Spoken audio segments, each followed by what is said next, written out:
All right, Nicholls, after the big win, we focused on them. Remember, they played week 0, kicked off college football for the entire country with a dynamic win over UIW in conference. They were over in Troy on Saturday, stepping up a little bit, going up into the Sun Belt Conference. There's Tommy Rybacky. Enjoyed talking to him this week and on yesterday's game notes with his interview and feeling confident, and why not, with the way they played.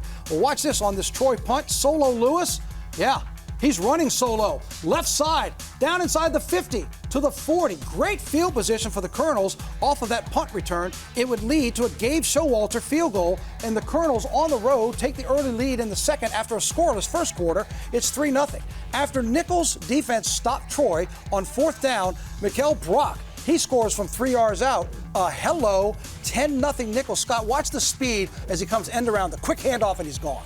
Speed kills in the game of football. If you don't set edges, we didn't see anybody set edges in a lot of games yesterday. You got to contain the football. Things like that happen. Great call there for Nicholls and get the score. But with a minute to go, it's Troy finding the end zone. Goose Crowder to Roman Mothershed. 27 yards and a touchdown. It's 10-7 Nicholls at the break. Third quarter, opening drive for the Colonels. Deuce Hogan hits Brock, and watch him scoot. You saw him scoot on the end around. There he goes on this play. 58 yards for the touchdown. It's 17-7 Colonels on the road. Now 17-10. Crowder, he keeps this one for 16 yards, and we're tied at 17. And Scott, it just started to wear on him a little bit. The size, being on the road, this is where the Colonels started to see the little decline, going backwards, if you will, after this. Because after the Colonels kick a field goal up 20-17, Crowder to Trey Taylor, 28 yards. It's Troy's first lead of the game. Scott, here's how fast things can change. To Nicholls. Deuce Hogan gets picked. Interception. Turnovers. Changes momentum in the football game. Gives the other sideline a lot of energy. And you know how? Next play. After the interception, this happens. Tay Meadows needs 9 seconds to go 47 yards. And after getting their first lead of the game 3 minutes prior, they now have a dominating lead. Troy would add to it, but look, nothing wrong with Nicholls. Great effort on the road against a bigger team.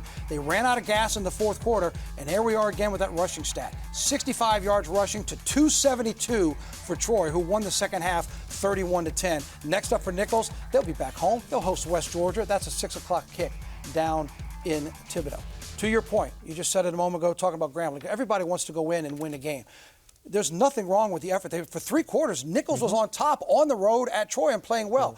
But at some point, if you're a bigger team, a stronger team, maybe a deeper team, it starts to wear on you. And as we mentioned, that interception, as soon as Troy got the lead, if you could hold that possession and get it back, it's a different game. Yeah. Interception, next play, 47 yards. Now you're down by, now you're down by 10 or 11. Oh, now we're in trouble. Absolutely. Momentum is real. And momentum is real, especially in high school and college football. And I think the one thing you have to try to get your team to understand is, for us, we always used to call those watch this situations. Let's go out and kill the buzz in the air. Let's go kill the buzz in the air. This momentum that everybody thinks they have, let's go make a play and get the ball right back. And I think you're right. I think Nicholls is a really good football team. They just kind of wore down against a bigger Troy team in the line of scrimmage, giving up 6.3 yards per carry in the running game. It's hard to win a lot of football games.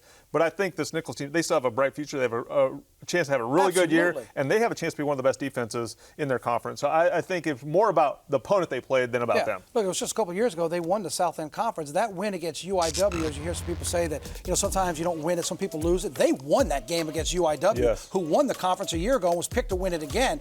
They battled in this one and led for 3 quarters. So to your point, I think they're in fine shape, especially when they get back to the South End. But to talk about Troy and its talent, when they got things going, 416 total yards, but 272 on the ground to the 65 yards rushing for Nicholls, just not able to control it. And there's those third down conversions. 9 of 15 is outstanding on any level. Third down for Troy, just 4 of 11 for the Colonels. And if you look at the correlation, third down conversions are good because you're able to run the football. When you're able to run the football, that means you're getting in a 3rd and short. 3rd and 4 and less, you're going to convert a lot of third downs. When you don't have good third down conversions, usually means you're not running the football and you're in 3rd and 10 plus. Now the defense is teeing off on you. Yep, they start to get themselves ready to go in.